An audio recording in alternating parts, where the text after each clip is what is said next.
Hello and welcome to the Absolute Beginner Guitar Lesson Series. My name is Oliver and today's lesson is lesson number 14. Let me just lay out the basic parameters of what we're going to be doing for anyone who isn't familiar with how we've been doing this stuff. First of all, we're only going to be using the first three strings of the guitar. So we have the E string, the B string, and the G string. So we're only going to be using those three strings. So if we start with the C major chord, the first thing we need to do is we need to locate the C root note. And we can locate that for anyone who doesn't know where the note is. You can start with the open E and you can just work your way up to the F, the G, the A, the B, and finally to the C at the 8th fret. So once we've located that C root note, we're going to apply that major chord fingering. So now we have the C major chord, and it's the 1 chord. And as you can see, we're fairly high up on the neck relative to the open E. So the sound of our chord is fairly high pitched. Let's contrast that really quickly. I'll contrast that to the root note B, C major chord, where we played down at the 1st fret. Now we have this C major chord, and our root note is an octave higher than the root note that we played at the 1st fret.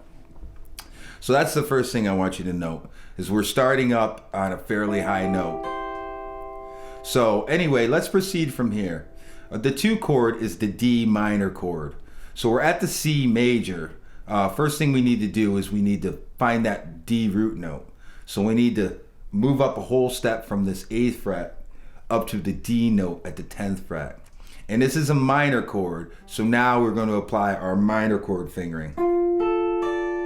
And now we have our D minor. So we're at the D minor. The next chord is the 3 chord, and that's the E minor. So we're in a minor chord fingering, so all we really need to do is slide this up to our root note E at the 12th fret on the E string, and we have the E minor. So at this point, I want to point something out. We've just played the E minor at the 12th fret. However, we have another E minor chord available, and that's the open E string, open E root note, E minor chord. So what I could have done is I could have opted to use that chord. So if I go back to the C major chord and I play that and just give a listen to what we have for sound, we have the C major, and then we move up to play the D minor. But now we're going to move down and play the open E minor. So you can hear the difference in sort of the fact that we went down to get the E minor chord, and we went down significantly as opposed to just going up. And I just want to point this out because I want you to understand that once you have fingerings, once you have several fingerings for the same chord, you have different options that you can use. And this is how we can provide variety in our playing. So I'm going to stick down here at the open E minor chord. So we're at the open E minor chord, and the next chord is the F major. So we have to move our root note from the open E up to the F at the 1st fret of the E string, apply our our major chord fingering, and we have F major, which is the 4 chord. So the next chord is G major, and that's the 5 chord.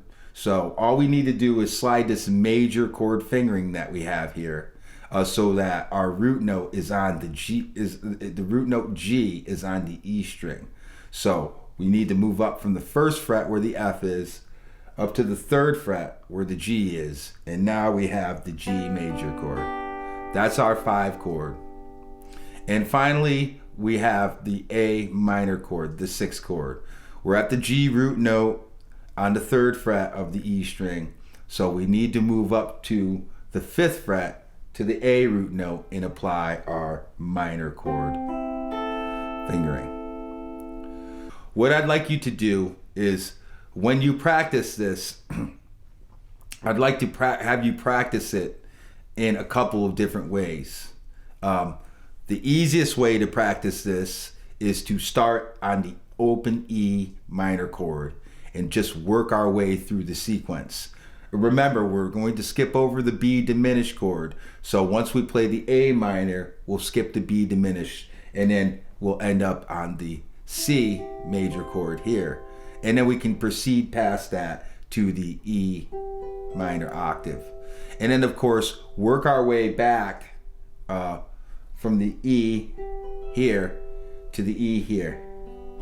So that's the very first way that we can work with it, just to sort of help us get some practice recognizing these chords and sort of moving them up in the sequence, starting with the open string. And the other way to do it is the way that we just showed. We start with the C note and we work our way up to the E, at which point we have an option to play either the E minor here at the 12th fret, or to play the open E note E minor. And then at this point we start working our way back up the neck, ultimately to the A. So I want you to practice it that way as well. And I want you to work it starting with the C on the 8th fret of the E string, and then working our way down. So we'll skip over, in this case we'd skip over that B. Our next chord would be the A minor, or the 6th chord. And then we would work our way to the G major chord and to the F major chord. And the next chord is E minor. So again, we have options. We can continue to work our way down and use the open E string minor chord form, or at this point we could go up to the 12th fret. So if I go up to the 12th fret, now I'm up at E minor, and then I want to start to work my way down the neck to the C.